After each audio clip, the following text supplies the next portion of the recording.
Farmers in northern New South Wales are cleaning up after floodwater damaged properties and wiped out crops. Harvest has been disrupted, which will see those on the land take a big financial hit. But experts say it won't affect food security.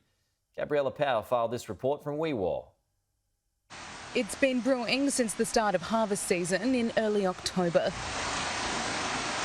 The heavens opened and parts of New South Wales received their heaviest downpour on record.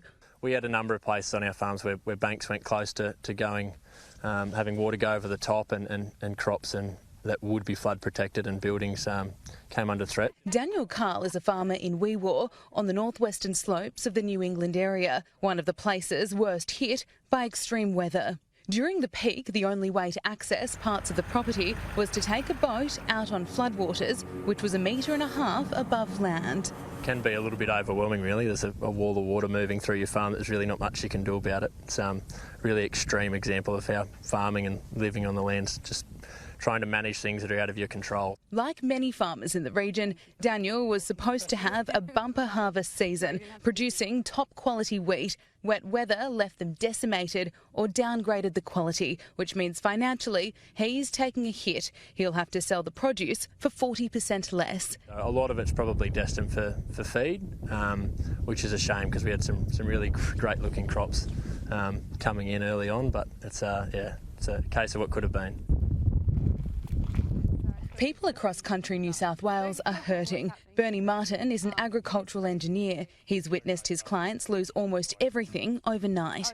Yeah, like an award-winning wheat crop can go underwater the next day and and can be worthless. So yeah, all you're left with is the trophy, which doesn't pay the bills. And the pain doesn't stop there.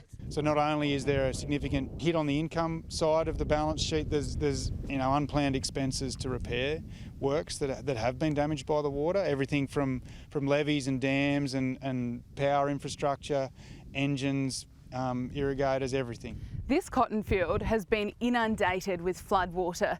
As you can see, most crops have been completely destroyed. Farmers have limited time to decide whether to salvage what they can or call it a loss. The financial impact will have a flow-on effect, which will see less money returned to farms and local towns. But agriculture and marketing experts say it's unlikely to have an effect on the food supply chain and supermarket prices. Ultimately, I think they're still having an okay year. There's probably going to be some people that are wiped out, and that's obviously very sad and everything. But generally the farmer's still going to be going all right, just missing out on that sort of top level result. Farmers are resilient. After 3 years of drought and more wet weather on the way, they're finding a silver lining. We'd much rather a La Nina than an El Nino.